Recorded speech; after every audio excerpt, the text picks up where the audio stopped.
Hey there, and welcome to the JW Forwardcast, the podcast that helps former Jehovah's Witnesses and other former members of high control groups and cults to rebuild their lives and become the people they were always supposed to be. So, welcome back to the Forwardcast. Today's show is going to be a little bit different. As you know, we've got a number of ways for you guys to send questions in to the Forwardcast. You can either leave us questions on Twitter, or you can email jwforwardcast@gmail.com. A lot of people have been doing that, so myself and Alice Cheshire decided to dedicate an entire episode to question and answer. So that's going to be coming up very shortly. But first, a little housekeeping.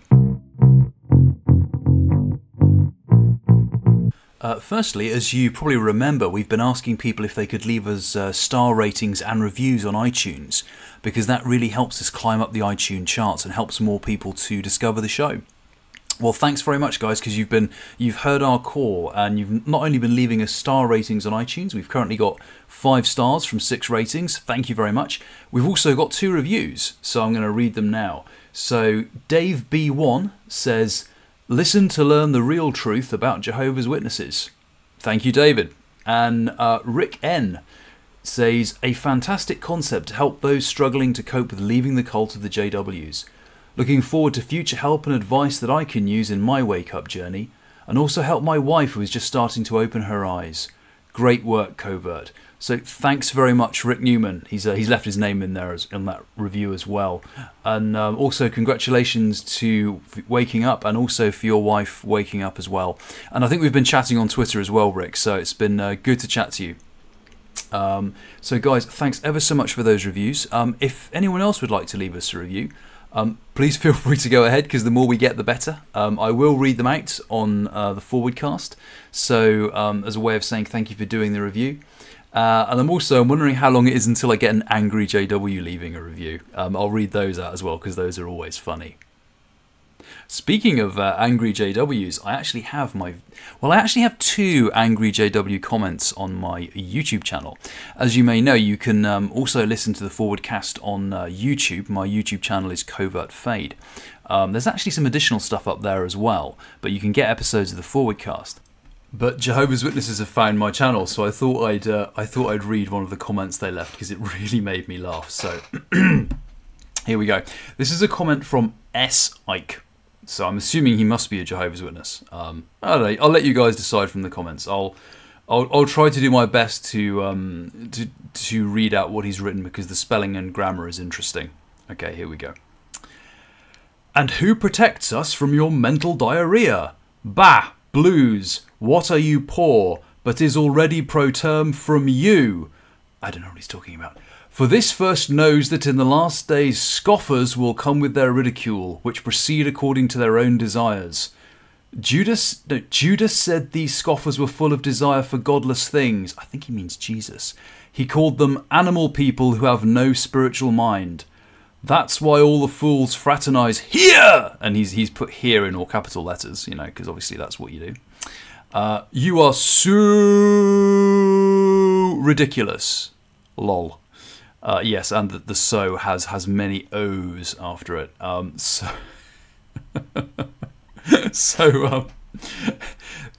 S. Hike, thank you for your comment. Please leave many more, because that was really funny. And if I get any more hilarious JW comments, I'll probably read them out as well. Moving on to Patreon, I have a new patron to say hello to. Cameron has joined as a patron of the Forwardcast, so thanks ever so much for your support, Cameron. We were chatting a little bit on Patreon when you joined up, just to get I always try to do this when patrons join up and support the cast. I chat to them, find out who they are, have a bit of a back and forth, and basically thank them for their support. It's really good to get Cameron's story, so thank you for chatting to me, Cameron. Also, he said I could use his name. That's one of the things I do for my new patrons, is I always ask if I can use their name first. So Cameron said I could say hi to him on the Forwardcast, and it's been great briefly getting to know you on Patreon. And again, there's the Patreon page is growing, so thanks for all your support, guys. We're getting some new stuff up there for patrons to say thank you for your support. There's some Ask Me Anything episodes. There's some additional videos as well. So from sponsoring us from as little as $1 a month, you guys can start getting access to that content. And that brings us to the end of the housekeeping. So without further ado, I am now going to introduce the Q&A section with myself and exJW and professional life coach, Alice Cheshire. Hey everybody, and welcome back to jwforwardcast with myself, Covert Fade, and Q.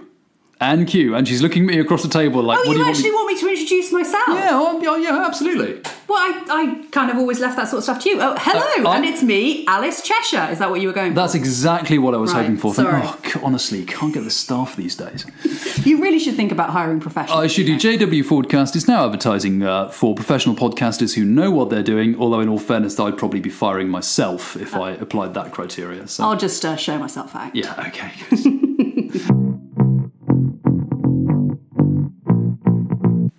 So for this episode of the JW Forwardcast, we're going to be doing something a little bit different.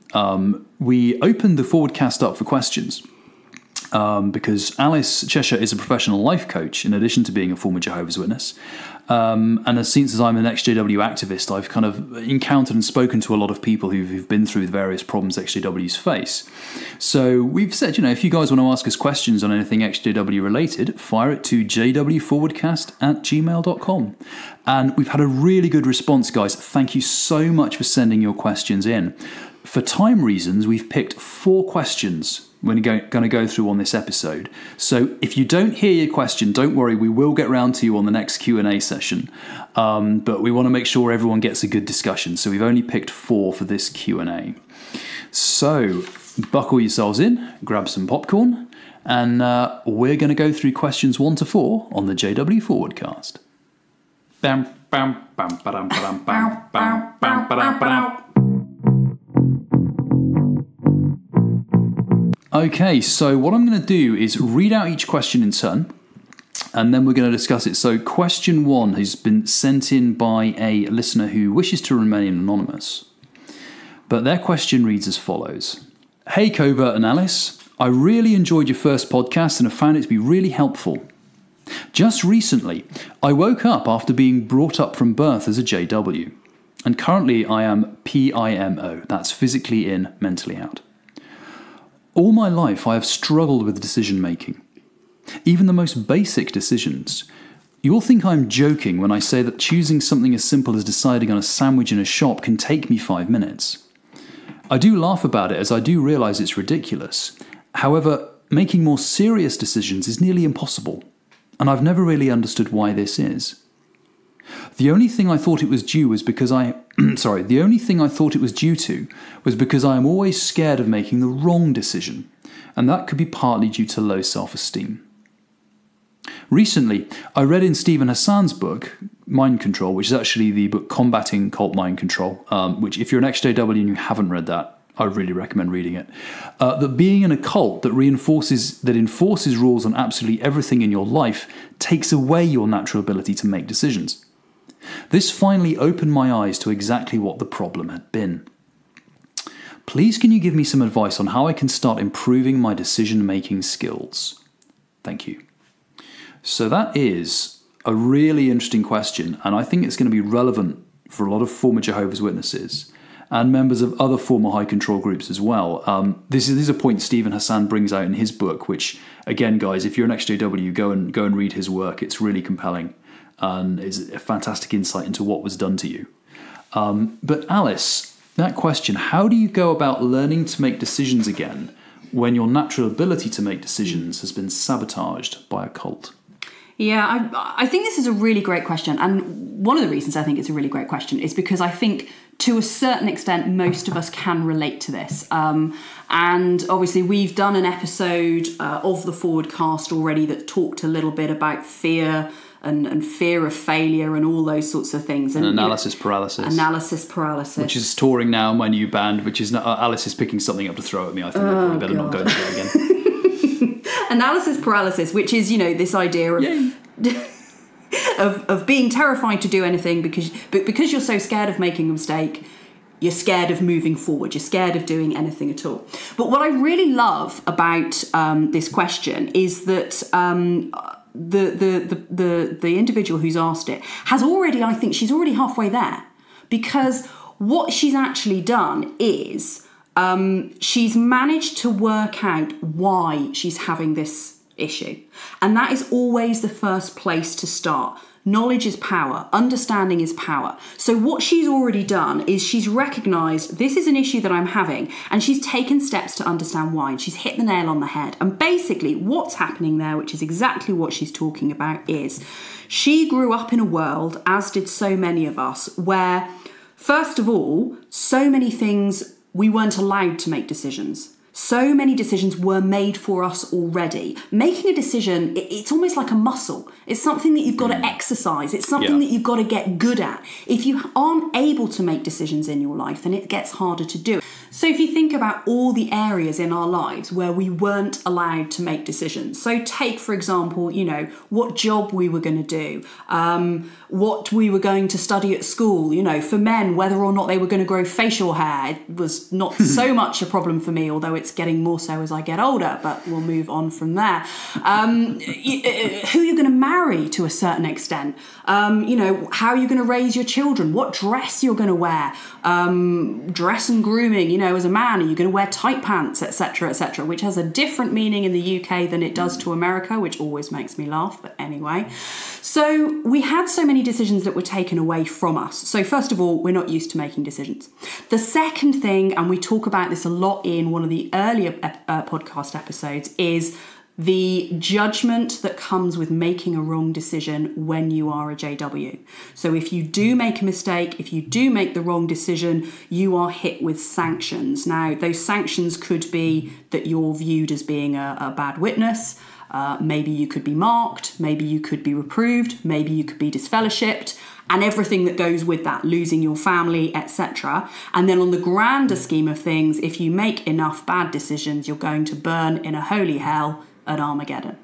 So we understand why we're so frightened of making these decisions. Yeah. And that's a really good first step. So yeah, I'd agree with that. I think it's like you say, it's this toxic combination of having all your decisions taken away from you, and then in the remaining realm where you do have some decisions left, the consequences for making the wrong decision are so bad that you are left, having very little practice at something, and then terrified that when you do it, everything is going to descend on you from on high, and pianos will fall on your head, and volcanoes will open up and spew lava, and it will all go horribly wrong. An understanding, I think I agree that this listener. There we go. It's kind of halfway there already because she recognises why this is going on. And so, knowledge is power. So given that, what we need to do is start improving some decision-making skills. So I will actually say we have touched on this briefly in episode 3, but so that might be worth revisiting because we do talk about it again. But let's talk about it in some detail here. How do we get over this point of paralysis? Analysis paralysis. I'm going to throw something at you. She probably is, actually. So the first thing we need to remember is that if we feel frightened or if we feel afraid about making a decision, it means that we're pushing our boundaries. So there is never going to be a point, if we want to live a full, grown, happy, fulfilled life, there's never going to be a point where we don't feel afraid to make a decision, okay? So we need to get away from this idea that the end goal is not to move forward, not to feel afraid, because we're always going to feel afraid. So we need to get used to that idea. We need to get used to the idea that fear is actually a good thing because it means we're pushing our boundaries. In our previous podcast, I mentioned a book called Feel the Fear and Do It Anyway, which is a book by Susan Jeffers, and I do recommend that everybody, if this resonates with you at all, go and read that book because it's really good. One of the things I really think is important is getting into this idea of no-lose scenarios. So we've been indoctrinated to think that decision-making is is binary. There's a right decision and a wrong decision. There is black and there's white. There's good and there's bad. And yet what actually happens when you make a decision is that there are all a million shades of grey. It doesn't necessarily mean that because you've chosen one thing, one is necessarily good and one is necessarily bad. We need to start viewing the choices that we make as a learning experience. So, okay, we make a decision, maybe it doesn't quite work out the way that we wanted it to. Going back to the example, maybe we choose the wrong sandwich. And maybe actually once we finish that sandwich, we realise that, yeah, I didn't actually want that anyway. We chose something absolutely disgusting and it was horrible. Okay, we've learnt one way not to have a sandwich. And that's a way of looking at it. It's a slight mindset shift. Rather than thinking that if I make the wrong decision, I'm going to have to live with this for the rest of my life. If you get the wrong sandwich, throw it in the bin, get a different sandwich. You know, I'm not trying to trivialise this in any way. I'm just trying to... Well, the point you're making is very much that, there isn't necessarily always a wrong decision. There are just different experiences you'll have. And B, you can course correct. Absolutely. So if you're making a decision, you decide, you know what, I don't think this is working out that well. Course correct a little bit. Yeah. Maybe if it helps you, if you've got a fear of making the wrong decision, sit down and plan a contingency. That might help you. And something else I think that was really interesting we discussed about is feel the fear and do it anyway. Once you've made a few decisions that have maybe gone wrong, you realise that you're still there. You can deal with it. So if maybe the decision is, I don't know which job to go for, we'll go for it. And if you find yourself in a job you don't like, well, you'll deal with it. You'll go find another one. Yeah. You know, all of these decisions in life, it's very rare that I'm making the wrong decision and then everything is destroyed. Yeah. That's so rare in life. Yeah. Most decisions, you kind of have a chance to correct it if it goes wrong. And even if it goes wrong, it's like, well, that was a learning experience, but I'm still here. Yeah. Absolutely. And I think we talked in that podcast about working out what it is we're really afraid of, and the 3 different levels of fear. I'm not going to go into it massively, but the bottom line is what we're actually afraid of is not the thing or the failure. What we're afraid of is that we won't be able to deal with it when it happens. We won't be able to deal with making a wrong decision or things. Do you know what? I think we need to get away from this whole making a wrong decision thing. Maybe we should more talk about we won't be able to deal if it doesn't turn out the way that we hoped. Yeah. Maybe that's a better way, because otherwise... I think we need to get away from the idea that a decision itself can be wrong. Yeah. It's just that we may not end up where we hoped.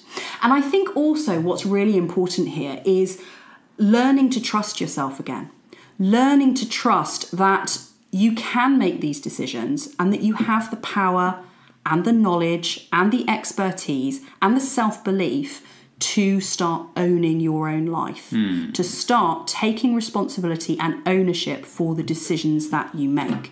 Yeah. Because all of that was taken away from us in the cult. For so long, we were told, what's the Bible verse? It does not belong to man even to direct his step. Yeah. We were told, you're not capable of making decisions. You're not capable of running your own life. Look at the mess that you've got yourself into by trying to live your own life. So we need to start learning to trust ourselves again. Part of that comes with knowing ourselves. I always recommend whenever I'm dealing with, that sounds awful, whenever I'm talking to clients, whenever we're starting out, we always go through something called a values exercise, which is about getting to know who you are. What actually makes you tick? What do you want? As soon as you begin to understand who you are and what you want, you start to trust yourself more. As soon as you understand what drives you as a person, then it gives you so much more confidence to stand in your own truth and say, this is who I am, this is what I want, this is what I choose for my life, and to stick with it. And so that is something that will be really, really, really important, I think. So that values exercise, let's drill in on that a bit more, because I agree, because part of the problem making a decision sometimes is when maybe we're not sure what we want out of life. And this is probably the big life decisions. Obviously, smaller decisions like, do I want pizza or steak? That's like, what do I fancy? But some decisions are very much, sometimes I think people can be confused about what they really want in life. The big decisions, do I emigrate abroad? Do I take this job? Or do I quit my job and do this instead?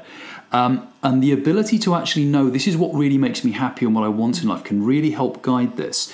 Is there, obviously, we're going to come back to this in more detail later, Take a drink. Take a drink, people. There we go. That is the Forwardcast drinking game. Every time we say that. But is there one quick thing someone can, like, for our listener here, for example, can do to start zeroing on what her values are, what she wants out of life? Those exercises. Well, so there is. If you do a quick Google search for a values exercise, it will come up with 1,000,001 different ones, but all of them go something along a similar vein, which is essentially writing out the things that are important to you. Okay, and when I say things that are important to you, I'm talking about the value. So someone might say, one of my values is I want a nice house. Okay. Well, it's not actually the house that's the value. What is it that the house gives you? Maybe it's security that the house gives you, or maybe it gives you status in other people's eyes. So go through and list out values. Typical values could be family, love, honesty, integrity, knowledge. Yeah, sort of creativity. All those kind of various things that drive us all we aspire to. And keep going until you've got 10. Okay. One that comes up an awful lot, and when I did this exercise for the first time, this is the exercise that changed my life. One of the things that came up for me was freedom. Okay. So freedom, love, happiness, joy, integrity, honesty, da-di-da-di-da. It's an interesting value for an ex-cult member to have, actually. Freedom. Yeah. Keep going until you've got 10. What you can then do, and this is a little bit difficult to describe very quickly, but if you do a Google search and find yourself a values exercise, there are 1,000,001 out there, you then go through and identify and put those values into order. And what you're essentially doing is, I can't be happy if I don't have this particular value. And you rank them in order until you work out what is the top thing, the most important thing to you that you cannot be happy without. Now, when I did this values exercise, I put in there, I want money and I want a relationship and I want love and I want family and blah, blah, blah. But what eventually came out was that I couldn't be happy, even if I had all of those things, if I didn't have freedom. I couldn't be happy in a relationship if I wasn't free. I could have all the money in the world, but if I wasn't free, I wouldn't be able to enjoy it. And so what you then end up with is almost like a formula of happiness for your life. It's almost like you have a guiding star. Yeah. Like whenever these difficult decisions come up, your guiding star is there to kind of, which of these decisions takes me closer to that star? Exactly. And what you suddenly realise as well is not only does this guide you in the future, but I guarantee you, as soon as you finish this exercise, you will suddenly understand why you react the way you do to certain situations.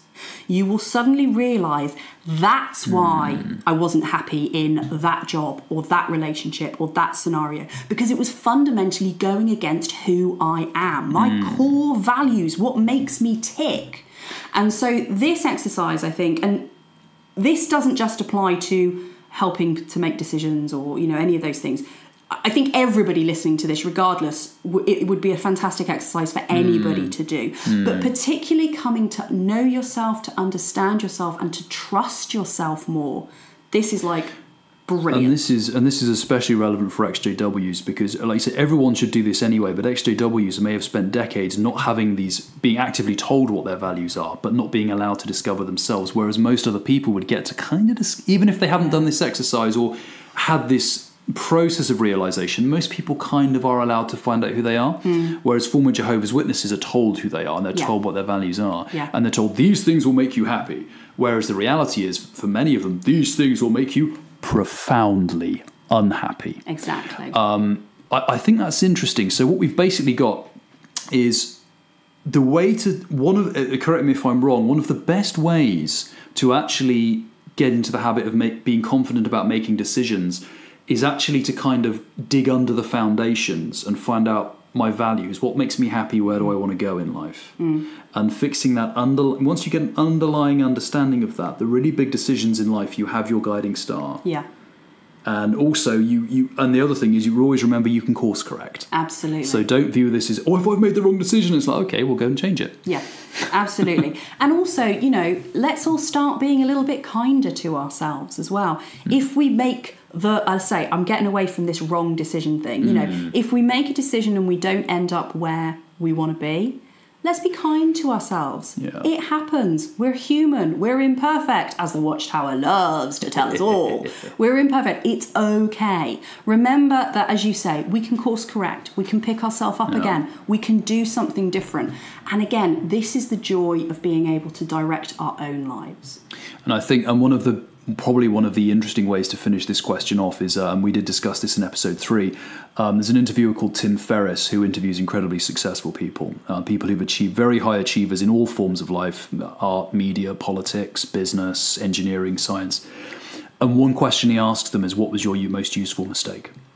Because what happens sometimes is you make a decision, doesn't turn out the way you planned, but it actually taught you the lessons you needed to succeed later in life. Or it went to a place where you thought at the time, this is the worst possible outcome, and it turned out to be the best possible outcome. You know, for example, some people, they take a job and it all goes horribly wrong, but it makes them realize, I don't want to do this for the rest of my life. And that was the realization that made them find what they did want to do. Mm-hmm. So again, don't be too scared of making that mistake, because that mistake might be the best decision you ever made. Mm.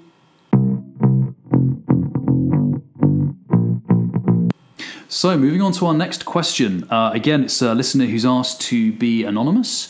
I listened and thoroughly enjoyed the podcast. Oh, thank you very much. You asked for questions, so here is mine. I am in my mid-40s, but from a job point of view, it's like I'm a teenager, as most of the jobs I've done are typically JW cleaning or retail. On the one hand, I was lucky to get funded for academic research, so I'm highly qualified. Yeah, absolutely.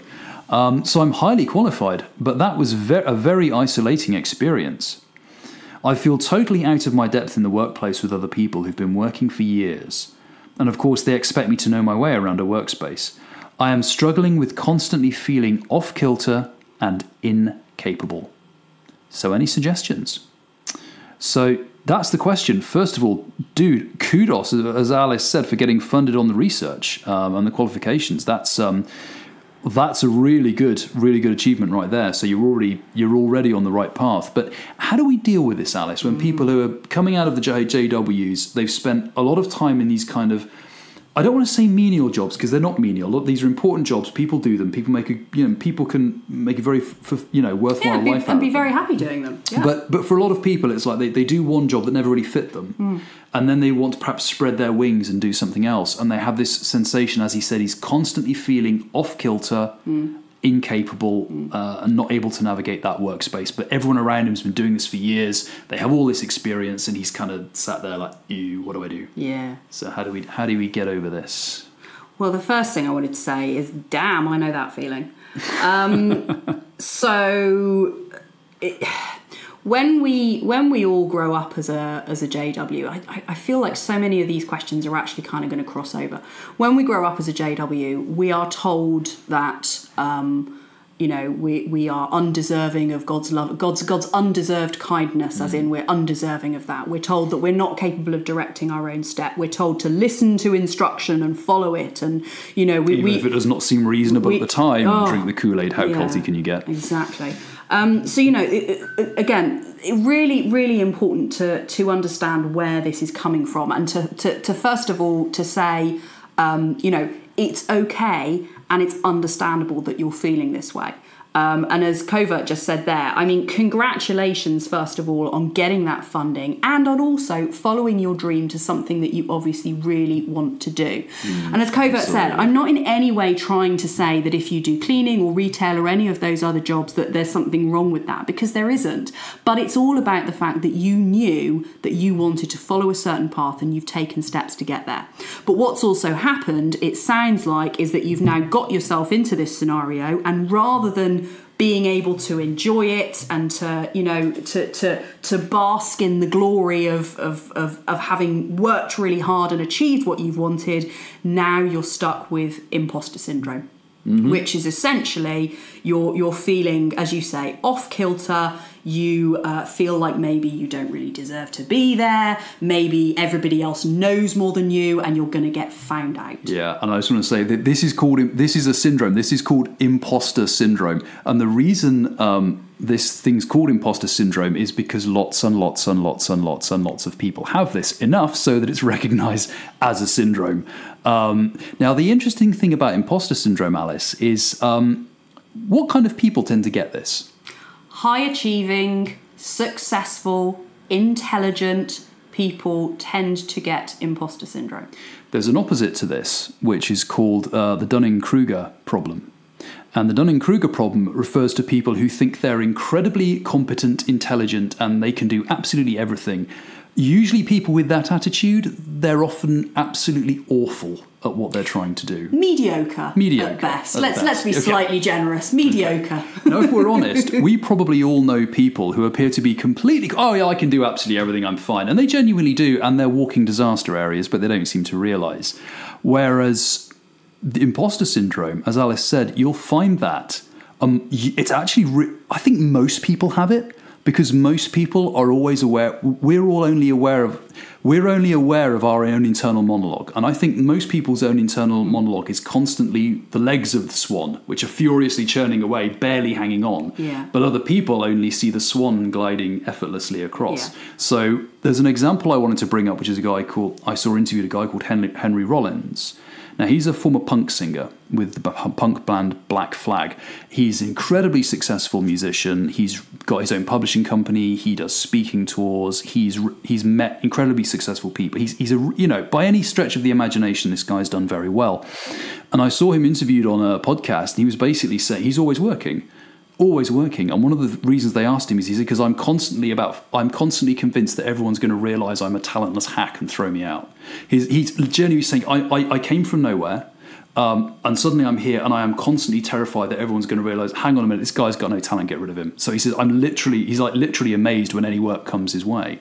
And from the outside, you look at him and think this guy is incredibly talented and successful, but inside he's feeling off kilter, incapable, and struggling around his workspace. So I think the first way of dealing with this is to recognise, probably everyone has this. And if they don't have this to some degree, they probably should start trying to have it. And when I say that this is common, I'm not in any way trying to trivialise it, because, this is a big deal. Yes. So when I say, when we're talking about the fact it's a syndrome and lots of people have it, I'm not in any way trying to say, duh, that's really common, get over it. That's not what I'm saying. This is a really big deal, and it can be paralysing. And also, to be honest, it is a form of anxiety.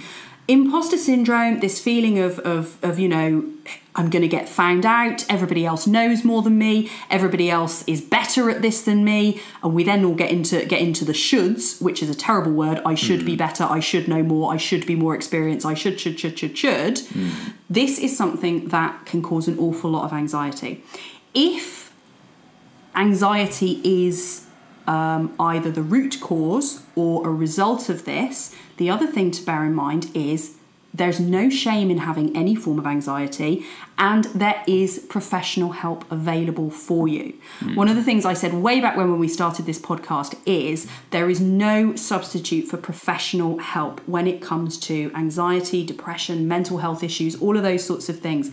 It's not taboo. It's nothing to be ashamed of.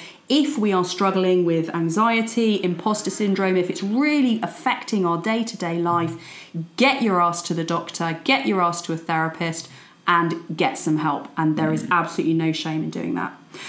The thing also about then this imposter syndrome is a lot of it. So we've also talked about the fact, we might feel like we know what we're doing. We might feel like we don't know what we're doing. Spoiler alert, nobody knows what they're doing. They're just hiding it better. Yeah. And I fundamentally believe that that's the case for 95% of people in the world. Don't get me wrong, there are some beings who just, travel through life and everything seems to go right and they don't have this, but they are few and far between. Most people, nobody knows what they're doing. Most people are white-knuckling it. Oh, God, they are, absolutely. We're all just flying by the seat of our pants. Yeah. And one other thing I thought for this is you can actually control this a little bit. And now the bad news is this is going to require some hard work and dedication on your part. But from the sound of it, you're highly qualified and you got funded, so you're not someone who's adverse to hard work. So if there are aspects of your job that you're I'm not sure if I'm fully capable, well, do some research, do some training, learn it. If you've got a presentation that's coming up and you're not sure about it, work twice as hard on that presentation. If you're going into a meeting, make sure you know all your facts. If you've got a paper you've got to submit for academic research, start on it 2 weeks before you need to. Review it twice as much as you might need to, because one of the things I found because in my life I've been thrown into situations where I don't know what I'm doing. The way through it is to get aggressive with it. Go, right, I'm going to know twice as much as everybody else. I'm going to need to work harder than everybody else. If you really do feel that, because I found this, accept it. You can say to yourself, I'm really going to work hard. I want this. I want this job. I want this career. I accept that maybe I'm coming in a little bit, everyone else had a bit of a head start, so I'm going to take responsibility. I'm going to work hard.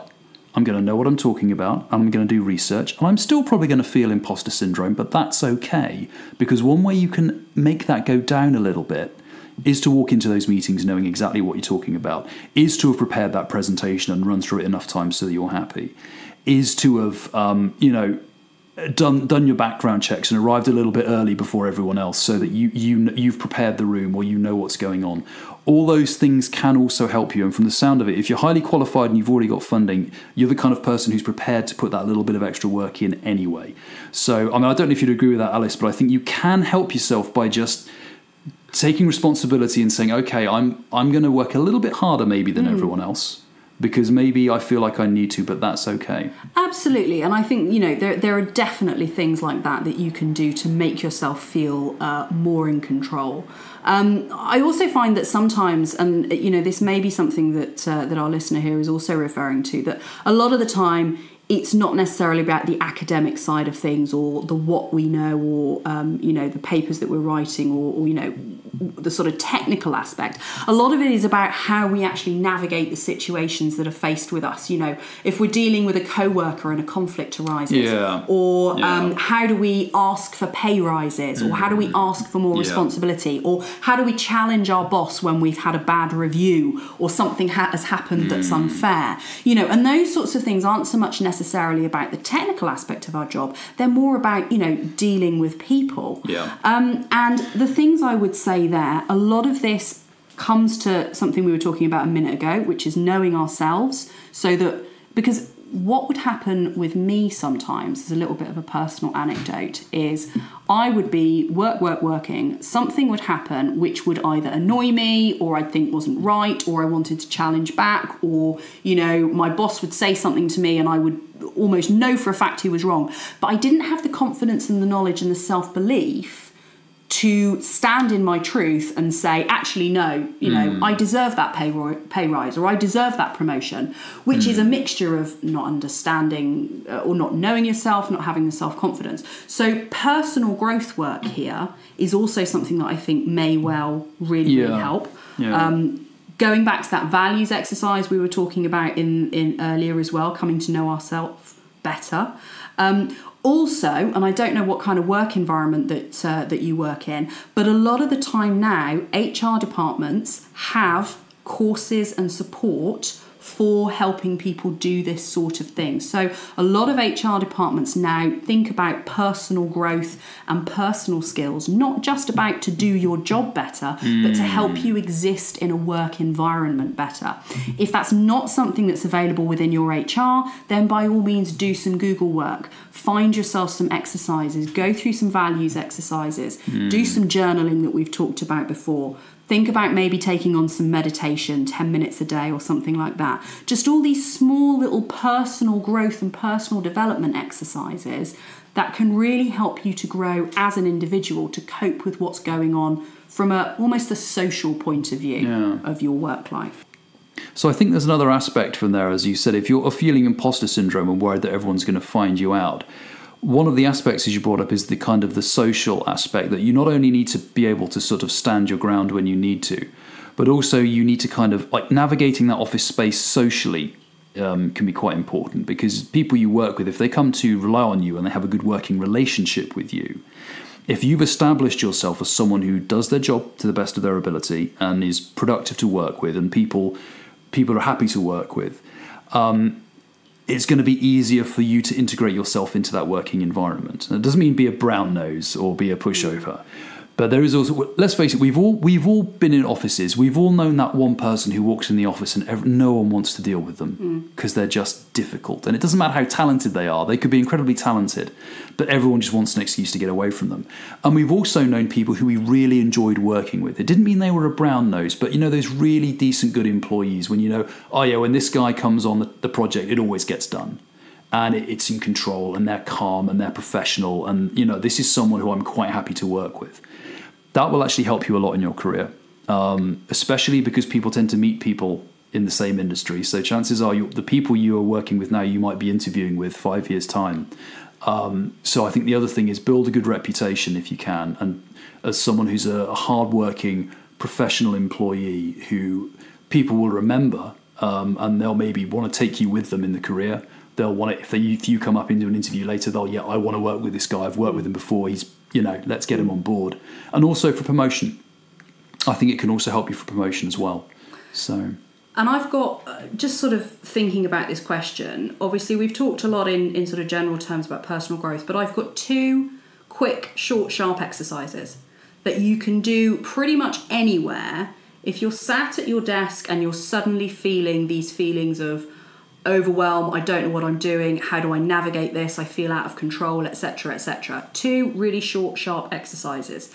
The first one, grab yourself a blank piece of paper and write out all the achievements that have got you to this position. You clearly are an intelligent person, you clearly know what you're talking about. I just want you to scribble down, I got funding for this, I got this academic qualification, I got this research, I landed this job, I blah blah blah, I escaped from a cult, all the amazing things. Just write them all out, read them and feel them. Really, let them fill you up. Imagine that they're a bright white light and they're filling you up from inside. Close your eyes and think about it. Point number 1. Point number 2 comes back to something that we talk about quite a lot, which is fake it till you make it. Mm-hmm. Now, you can apply it in many, many different ways. However, and I'm about to go all woo-woo on your ass, I'm afraid, people talk about power poses. Okay. So a power pose, is that like the rock guy on stage with the microphone, and then he's got like one hand and he's kind of doing the power pose? Like a Freddie Mercury. Like Freddie Mercury. Is that what we're doing? You walk into your office and you kind of go, Mama! Just killed a man! I'm doing the Freddie Mercury power pose. Please don't do that again. Okay. Ironically, that's exactly what I am talking about. Maybe in a slightly toned down way. Don't necessarily wear the white vest. It depends on the figure that you've got. I don't know, it's fine.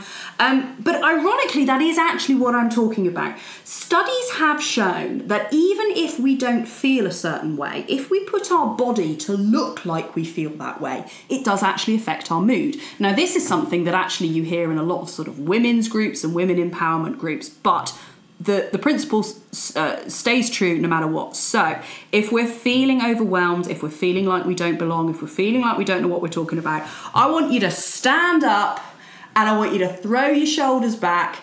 Depending on what environment you're in, if you're standing in the middle of the office, putting your hands on your hips and throwing your chest out, you might look a little bit stupid. I don't know. It's up to you. Or take yourself to the toilet. But just put your body physically into a position. This is what I would look like if I felt the way that I wanted to feel. And I guarantee you will start to feel that way.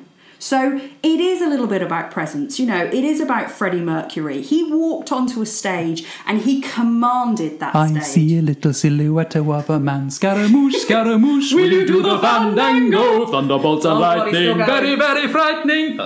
Galileo. No, okay, sorry, after you. Oh dear, where was I? But if you think about Freddie Mercury, or you think about any of these, Robbie Williams is another great one. He walks onto a stage and he commands that stage. Now, we all know retrospectively that people like Robbie Williams and Freddie Mercury and so many of these people actually suffered from crippling anxiety and depression. And sometimes when they were about to walk out on that stage, they really felt down and insular. But no matter what else... Ozzy Osbourne, apparently. Ozzy Osbourne, exactly. If you look at so many of these people, actually. But as soon as they walked out, they put their body into the position, they acted the way that they thought they would look if they felt a certain way. And so that is my second quick tip, which is, if you're struggling with this, if you need to take yourself off to the toilets, or if you need to walk yourself around the block, put your body into the position that you would be in if you felt the way you want to feel, and I guarantee something shifts. It's all about the connection between brain and body. It's really, really exciting stuff. So there you have it. Everything is better with Queen.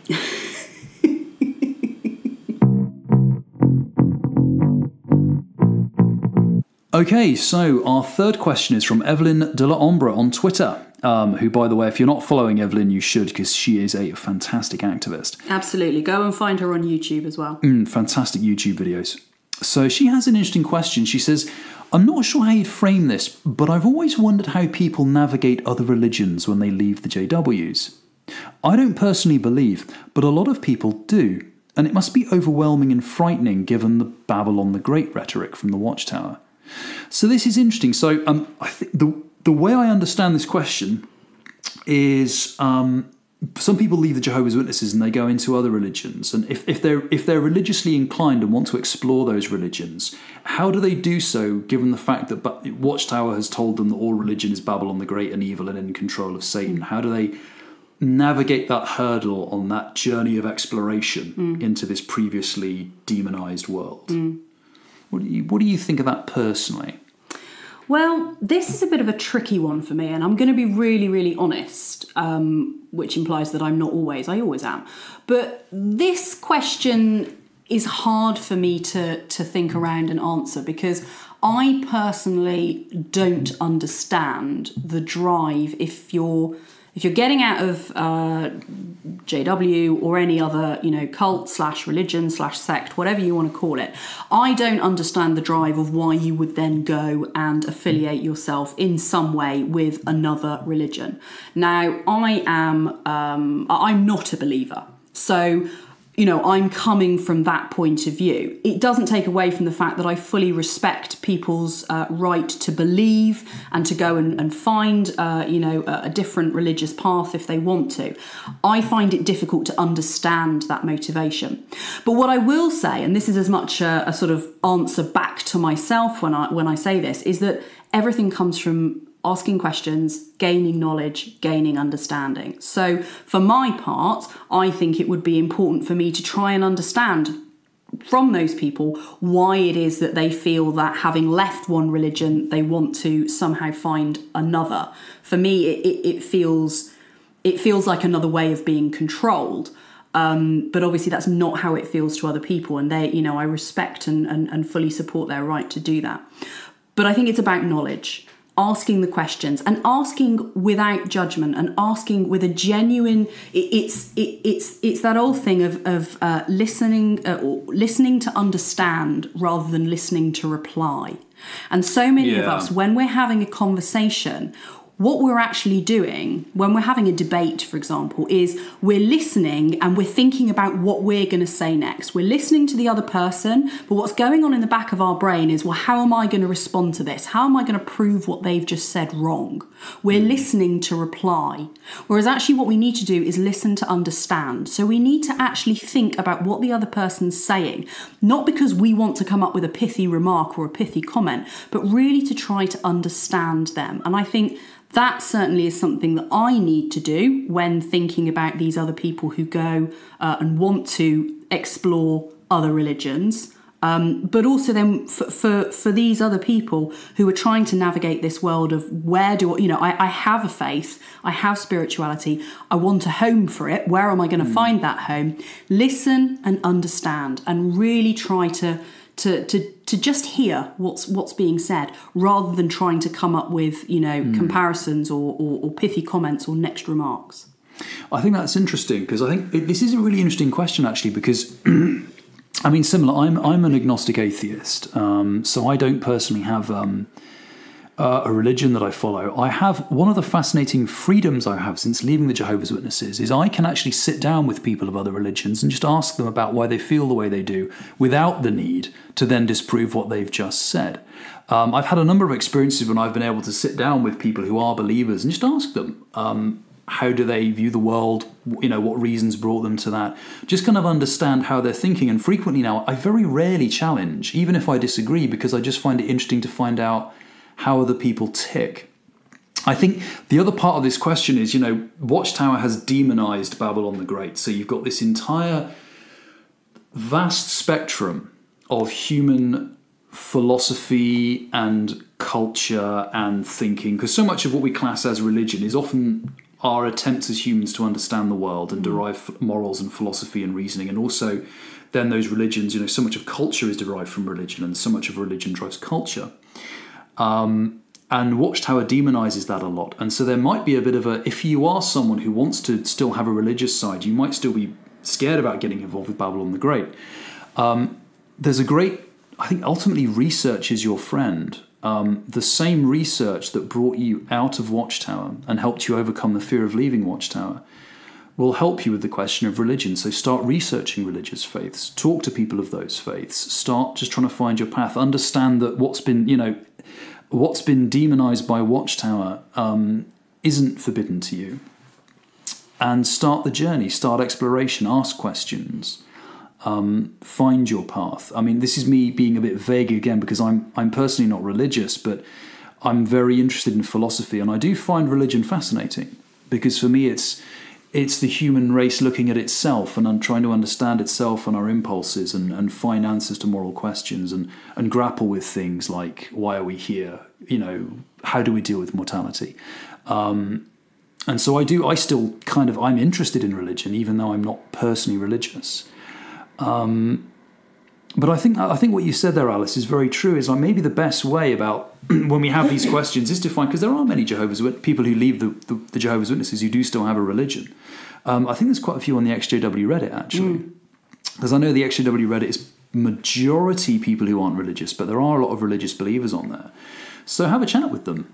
I'm sure they'd be fascinated because I think a lot of people, once they realise that you're not entering into the discussion to smash them down, but if you're saying, look, I'm not even going to, maybe if you say, I'm not even going to challenge you on anything you say, I'm just really curious. I want to understand things from where you sit because I just, I'm just interested in your perspective, in your view of the world and what it's like to walk a mile in your shoes. That's probably a good exercise anyway for us all. But I think for this question especially, and again, maybe this is something I should do more, is sit with people who are walking a different path.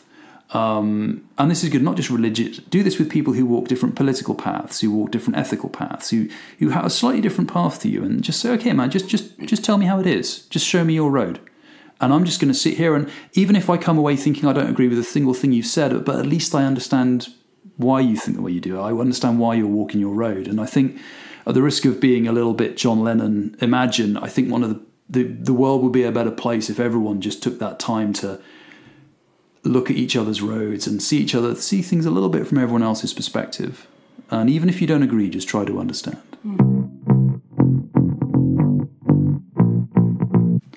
So for our fourth and final question, we have a question that was posed to us on Twitter by Robert @TheGoodRationalist. And he says, and this is an interesting question, how can I maintain my fade without lying to my physically in, mentally in family about my atheist beliefs? And how do I strike a balance between keeping my mouth shut to preserve relations and mentioning a bit about what the inverted commas truth really is? So Alice, how do we go about doing that? How does a person, let's first of all clarify a fade. A fade is the ability to kind of drift out of the Jehovah's Witness organisation without being either thrown out by being disfellowshipped or officially leaving by disassociation. Essentially, how do I get out of this religion so I can live my own life without losing my family is what this boils down to. Yeah. But his question is, how do I fade without lying to them about what I believe? I've got a short answer and a long answer. Let's do the short answer first. Okay, so the question is, how can I fade without lying to my PIMI physically in, mentally in, family about my atheist beliefs? Short answer, you can't. The second part of this question, how do I strike a balance between keeping my mouth shut to preserve the relations and mentioning a bit about what the truth really is? Short answer, you don't. This is where we have what are called, I think, two mutually exclusive objectives. And I think this is interesting because I think what you're going to have to decide, Robert, is decide right now which of these objectives is more important to you. If your primary objective is to fade and retain your family, and retain your family, the more you talk about your atheist beliefs, the less likely you make that possible. The more you talk about it, the more likely they are to shun you of their own accord, or that conversation will get back to the elders and they will start to try and track you down for a judicial committee. It's possible, and I know some people just do this, you can sometimes be considered disassociated if your family might just consider you to have disassociated yourself with your comments. Now, there's a spectrum, so you might be able to say one or two things and get away with it, or three or four things and get away with it. But the more you talk, the less likely the successful your fade is. So I think what you're going to have to do now, the first thing is decide what's more important to you. Is it fading and keeping your family? Or is it speaking out about the reality of what the Jehovah's Witness organization actually is, which is a controlling cult? And be honest with yourself. Take some time. Don't do anything rash. Take some time. If you seriously decide, the priority for me right now is to tell my family what I think of this religion, do it, but understand it could cost you your fade. If your priority is to, I want to fade and keep my family, then do it, but understand that means you are best served by not talking to them about it at all. Alice, what do you think about that? Well, I think everything that you've just said is spot on. And I think, as our listeners will know from our previous conversations, Covert and myself, we've both managed to pull off, so far, successful fades. And what I mean by that is, speaking for myself personally, I'm in a position at the moment where my parents, I still have a relatively good relationship with them. There are still areas where certain things are a little strained, but I'm in a position, I'm not even close to being shunned. We talk regularly, I see them regularly, we've been on holiday together. So I have, in the 12-ish years that I've been out, I've managed to pull off that fade. What I've never done is, I have never, until very recently, and I'll come back to that in a second, I've never railed against the Watchtower. I've never sat down with them and told them all the reasons why I think it's a load of bollocks. And it's also a reason why now, as everyone will know and as I'm very open about, Alice is not my real name. The reason for that is because I am still continuing my fade. A fade is not something that has a short timeline on it. A fade is something that carries on potentially for many, many years. And it's also something that could come crashing down on you at any point. So I think the point that you made there, Covert, about choosing which of these two avenues to take, which is the most important to you. If it's keeping your fade and if it's keeping your family, then it's possible that you may have to bite your tongue for a really, really long time. Alternatively, if you do think, and if this is what you're thinking, I would urge you to think about it some more. If this is what you decide to do, then obviously that's your choice, but you really need to think about the implications of this, because if you do think that speaking out and talking about all the problems is the most important thing for you, then you need to realise that you are jeopardising that fade and you're jeopardising the relationship with your family. So whichever path you choose, you're going to lose something. You're giving up something. You're either giving up your family or you're giving up your right to freedom of speech. And that's not fair, but that's the way it is, I'm afraid. Yeah, and I think, and in a way, I really relate to this question because we all have that. Once we first realise that we're, what the Watchtower is, this desire to tell everybody and to explain to all of our JW family and friends, because we want them to get out as well. We want everyone to get out of this awful cult. So one thing I want to make clear, Robert, is we're not saying that you haven't thought this through. I completely get where this impulse comes from, because this was me. We've all been like, I want to get you all out. I want to save you all. The thing you have to remember is that conversation what you might have in your head is, I'm going to sit them down and prove it. It can work, but they have to be in the right place. And what you'll find is the people for whom that works, they went about it over time.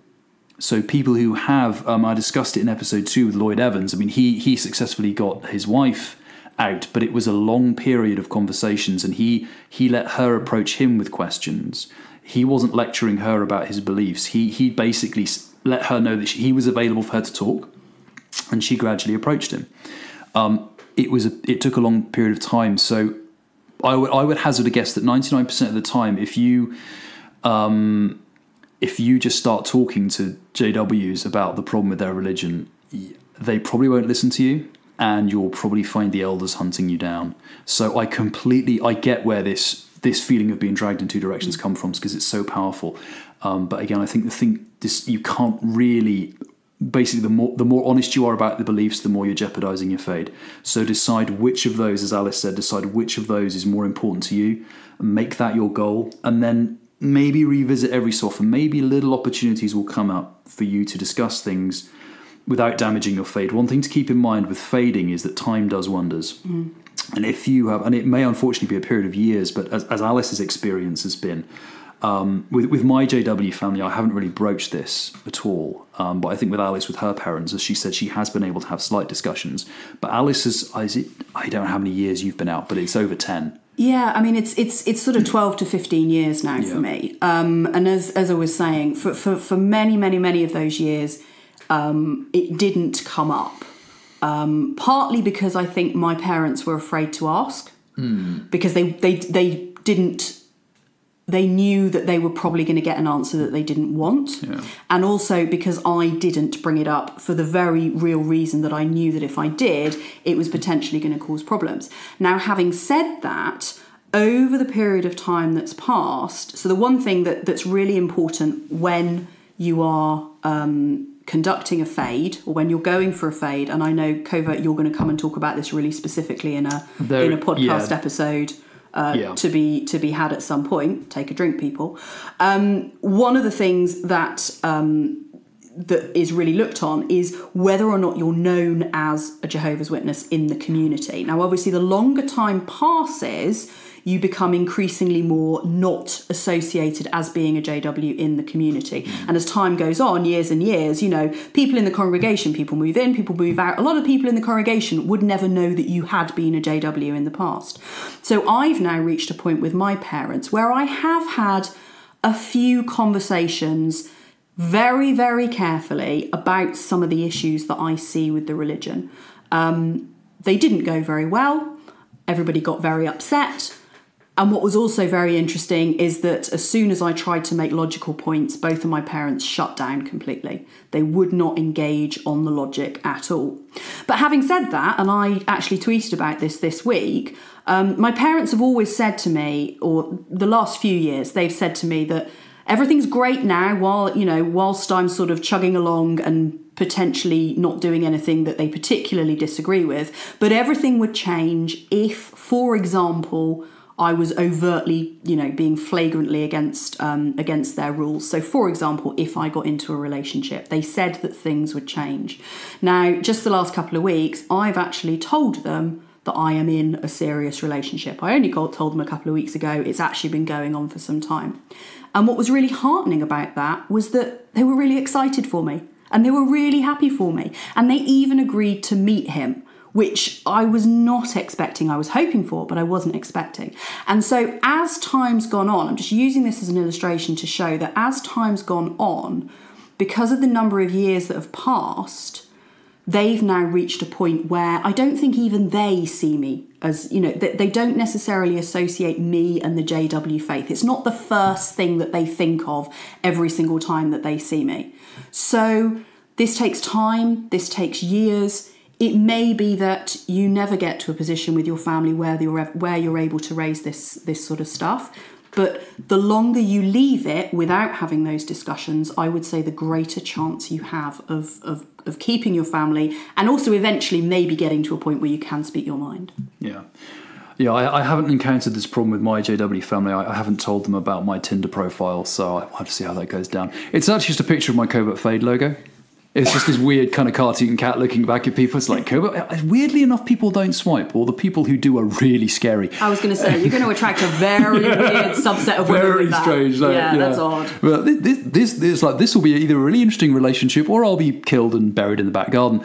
I guess if the forward casts stop coming, I guess you're going to find out.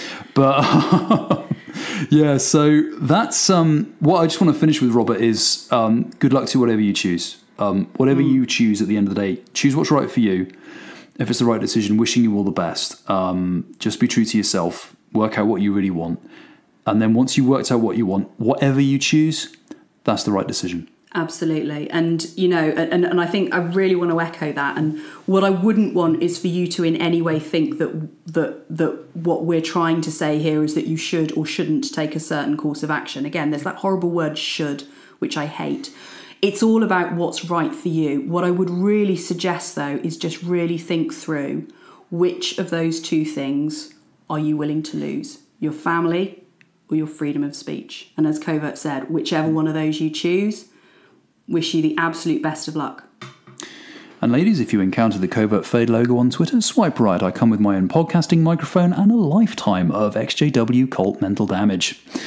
So that brings us to the end of this particular Q&A Forwardcast episode. Like I said, we're going to do more of these because we've got so many great questions and we can only address a certain number at any one time.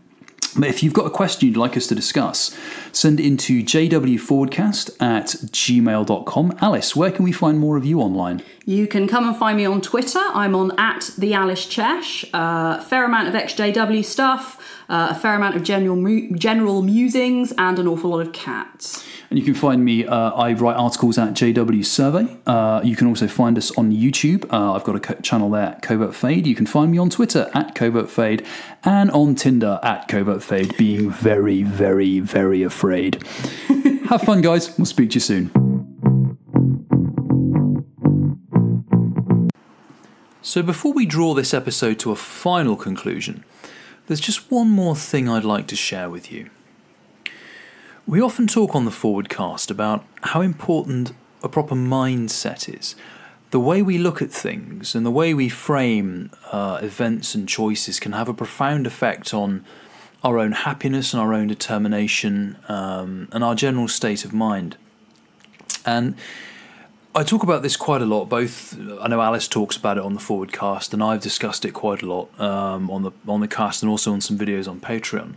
But I was reading something recently which really struck me as very relevant to the exJW experience, because as former Jehovah's Witnesses or as former members of any other high control group or religion or cult, we all have a period of our lives that we probably wish hadn't happened. That period of time we spent in the Jehovah's Witnesses or whatever group it was, there's a strong temptation to look at that as wasted time, and also a temptation to kind of bemoan it and focus on it in a negative way. But I've been reading a lot recently, and I encountered this this quote from the philosopher and Roman Emperor Marcus Aurelius, which I thought is an interesting way of reframing how we can look at our exJW experience. And he says, "Be like a rocky promontory, against which the restless surf continually pounds. It stands fast, while the churning sea is lulled to sleep at its feet. I hear you say, 'How unlucky that this should happen to me.' Not at all.